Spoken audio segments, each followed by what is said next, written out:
Bonsoir à tous, je suis heureuse de vous retrouver pour vous donner les réponses aux questions que je vous ai posées il y a quelques jours. Le premier ouvrage qu'il fallait découvrir s'intitule « Les dieux voyagent toujours incognito ».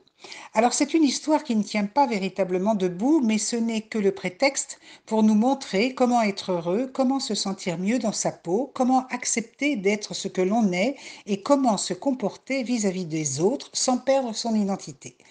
C'est un livre sur la quête de soi, sur la façon dont nous devons prendre notre vie en main et ne surtout pas la laisser diriger par quelqu'un d'autre. Ce livre est paru en 2010. Il a tout de suite pris la tête des listes des meilleures ventes et il devient également un best-seller en Espagne et dans la plupart des pays d'Amérique du Sud. L'adaptation cinématographique de ce roman serait actuellement en préparation. Et son auteur, il s'appelle Laurent Gounel. Le deuxième roman qu'il fallait découvrir s'intitule La folle ardeur. C'est un roman écrit par Michel Tourneur. Tout est délicatesse et élégance dans ce superbe ouvrage. On vit pendant 10 ans dans l'intimité de George Sand, d'Eugène Delacroix et de Frédéric Chopin. Je pense que vous aviez trouvé le nom de ces trois génies avec les pistes que je vous avais données dans les questions. Leurs lieux de résidence à Paris sont si proches qu'ils partagent repas, sorties au théâtre ou à l'opéra, fêtes officielles, soirées musicales. Et quand le besoin de paix et de tranquillité se fait sentir, eh bien, ils se retrouvent tous les trois à Nohant, dans la douceur du Berry.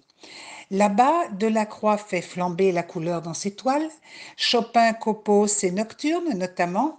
Entre les deux, George Sand veille, elle est l'inspiratrice, l'admiratrice, l'amie, l'amante, l'infirmière, elle soigne Frédéric qui tousse, qui est malade, et la nuit, elle écrit. On sent que l'auteur aime ses personnages, c'est un trio éblouissant. Vous savez qu'à Arc-en-Ciel, nous sommes chanceux. Parmi la troupe des costumés de l'été, George Sand est avec nous. Elle nous dévoile une partie de sa vie sous le kiosque du parc Morès.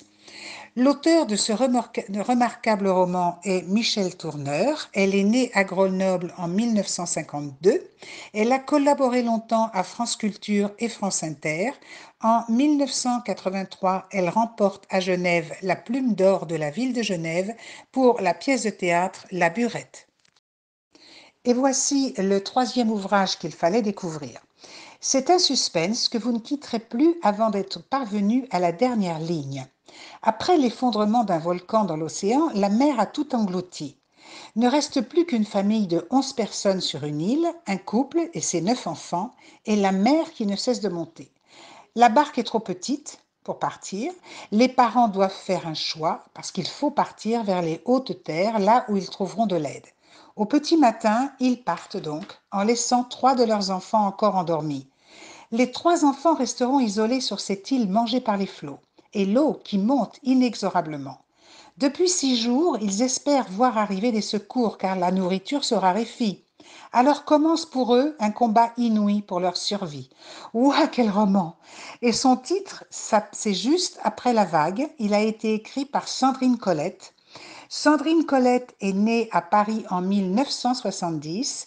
Elle a récemment publié en janvier 2021 et toujours la forêt, c'est toujours un petit peu sur les mêmes thèmes, hein, toujours des catastrophes climatiques.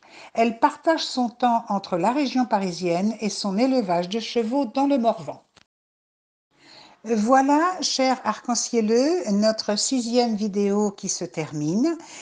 Ça nous a fait plaisir, Christiane et moi-même, de voir à quel point vous étiez intéressés et réactifs parce que nous sommes quand même très surpris des bonnes réponses que nous avons reçues. Et pour cette 6e vidéo, c'est Eliane de Bettigny qui a véritablement fait le carton plein puisqu'elle a trouvé les 3 ouvrages et les 3 auteurs. Voilà, je vais vous laisser pour cette fois-ci. Portez-vous bien, prenez bien soin de vous et je vous dis à très bientôt.